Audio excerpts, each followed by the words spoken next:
केंद्र शासित प्रदेश जम्मू कश्मीर में वर्ष 2024 में पूरे साल राजनीति उफान पर रही। पहले लोकसभा व उसके बाद विधानसभा चुनाव के चलते प्रदेश में प्रधानमंत्री नरेंद्र मोदी व अन्य दिग्गजों के खूब दौरे हुए। जम्मू कश्मीर में वर्ष 2024 में 5 सालों के बाद लोगों द्वारा चुनी गई सरकार बनी।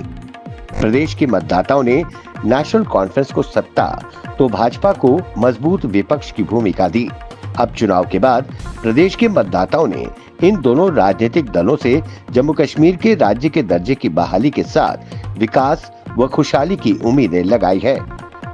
नया साल प्रदेश में पंचायत, स्थानीय निकाय चुनाव से जमीनी सतह पर लोकतंत्र को भी मजबूत बनाएगा। वर्ष 2024 में जम्मू कश्मीर की राजनीति 2 बड़े मुद्दों पर केंद्रित रही। प्रदेश की राजनीति अनुच्छेद 370 हटाने के साथ राज्य दर्जे की बहाली के आगे पीछे ही घूमती रही। जाता साल 2024 जम्मू कश्मीर को 5 सालों के बाद लोगों द्वारा चुनी गई सरकार तो दे गया, लेकिन लोगों की उम्मीदें पूरा करने की कार्रवाई शुरू नहीं हुई। उमर अब्दुल्ला सरकार ने उपराज्यपाल प्रशासन को निशाना बनाकर ये मुद्दा उठाना शुरू कर दिया है कि उन्हें प्रदेश में काम नहीं करने दिया जा रहा है। पीर पंचाल के पहाड़ों में हुई ताजा बर्फबारी के साथ ही घुसपैठ के प्रयास में भी बढ़ोतरी की संभावना को देखते हुए पुंछ में नियंत्रण रेखा से सटे क्षेत्रों में सेना ने गश्त बढ़ा दी है।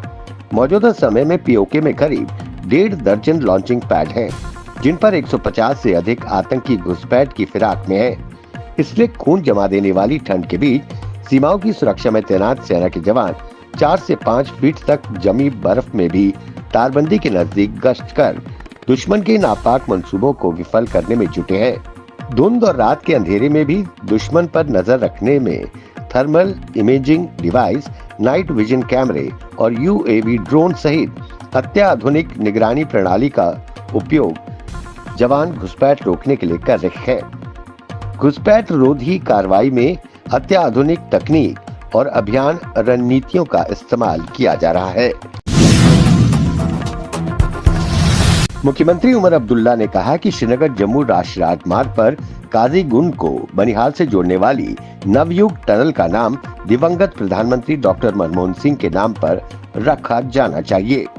श्रीनगर में पत्रकारों से बातचीत करते हुए मुख्यमंत्री ने कहा कि दिवंगत प्रधानमंत्री ने जम्मू कश्मीर के लिए बहुत कुछ किया है। श्रीनगर जम्मू राष्ट्रीय राजमार्ग के 4 लेन का काम डॉक्टर मनमोहन सिंह के शासनकाल में शुरू हुआ था। आज जम्मू और कश्मीर के बीच की दूरी 5 घंटे तक ही रह गई है और ये डॉक्टर मनमोहन सिंह का योगदान है। उनका जम्मू कश्मीर के प्रति योगदान हमेशा याद रखा जाएगा। दिवंगत प्रधानमंत्री मनमोहन सिंह ने क्रॉस एलओसी व्यापार शुरू किया था।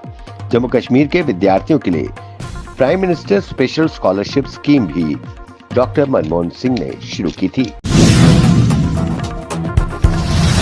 भारतीय अर्थव्यवस्था लचीलेपन और स्थिरता प्रदर्शित कर रही है। 2024-25 में जीडीपी 6.6% बढ़ने का अनुमान है। भारतीय रिजर्व बैंक ने अपनी एक रिपोर्ट में ये बात कही है। आरबीआई की वित्तीय स्थिरता रिपोर्ट के अनुसार सकल गैर निष्पादित परिसंपत्ति अनुपात कई वर्षों के न्यूनतम स्तर पर पहुंच गया है। इसे ग्रामीण उपयोग में सुधार, सरकारी उपयोग और निवेश में तेजी, सेवा क्षेत्र में मजबूत निर्यात से मदद मिलेगी। उपराज्यपाल मनोज सिन्हा ने ताराकोट रोपवे विवाद के बीच कहा है कि श्री माता वैष्णो देवी श्राइन बोर्ड कटरा के सभी हितधारकों के हितों पर ध्यान रखा जाएगा। इस मुद्दे पर हल बातचीत से ही निकलेगा और उच्च स्तरीय कमेटी इस दिशा में प्रयासरत है। उन्होंने कहा है कि रोपवे बनने से पुराने रूट से आने जाने वाले यात्रियों की संख्या कम नहीं होगी। रोपवे के इस्तेमाल के लिए टिकट कटरा से निहारिका में ही लेना होगा। ऐसे में जो भी रोपवे से जाना चाहेगा उसे कटरा आना ही पड़ेगा। भारतीय क्रिकेट टीम को ऑस्ट्रेलिया दौरे पर दूसरी हार का शर्मनाक सामना करना पड़ा है, जिससे उसके विश्व टेस्ट चैंपियनशिप फाइनल में पहुंचने की संभावनाओं को झटका लगा है। भारत इस तरह 5 मैचों की बॉर्डर गावस्कर ट्रॉफी में 1-2 से पिछड़ गया है। और अगर भारत को सीरीज नहीं गंवानी है तो सिडनी में 3 जनवरी को होने वाला 5वां मुकाबला हर हाल में जीतना होगा।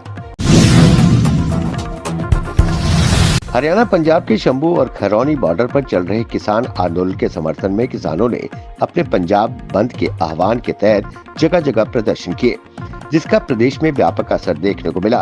बीते सोमवार सुबह 7 बजे से लेकर शाम 4 बजे तक किसानों ने 140 जगहों पर हाईवे और रेलवे ट्रैक को जाम किया। किसानों के बंद की वजह से रेलवे ने वंदे भारत समेत 150 ट्रेनों को रद्द कर दिया। दर्जनों ट्रेनों को रीशेड्यूल किया गया। इस रेलवे ट्रैक को बंद करने की वजह से पंजाब और जम्मू कश्मीर से पूरा संपर्क कट गया और ट्रेनें नहीं पहुंच पाए। जम्मू कश्मीर में छुट्टी के कैलेंडर को लेकर बवाल शुरू हो गया है। सत्तारूढ़ नेशनल कॉन्फ्रेंस ने उपराज्यपाल मनोज सिन्हा के फैसले पर नाराजगी जाहिर की है।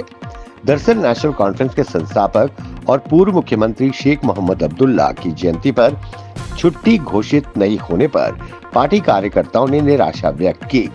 नेशनल कॉन्फ्रेंस के मुख्य प्रवक्ता तनवीर सादिक ने एक्स पर लिखा, 2025 की छुट्टियों का कैलेंडर जारी किया गया है, लेकिन उपराज्यपाल ने जो निर्णय लिया है उससे हमें निराशा मिली है। उनका निर्णय कश्मीर के इतिहास और लोकतांत्रिक संघर्ष के प्रति भाजपा की उपेक्षा को दर्शाता है। गौरतलब है कि मुख्यमंत्री उमर अब्दुल्ला ने इस महीने की शुरुआत में संकेत दिया था कि अनुच्छेद 370 को निरस्त करने के बाद हटाई गई सभी छुट्टियां बहाल की जाएंगी।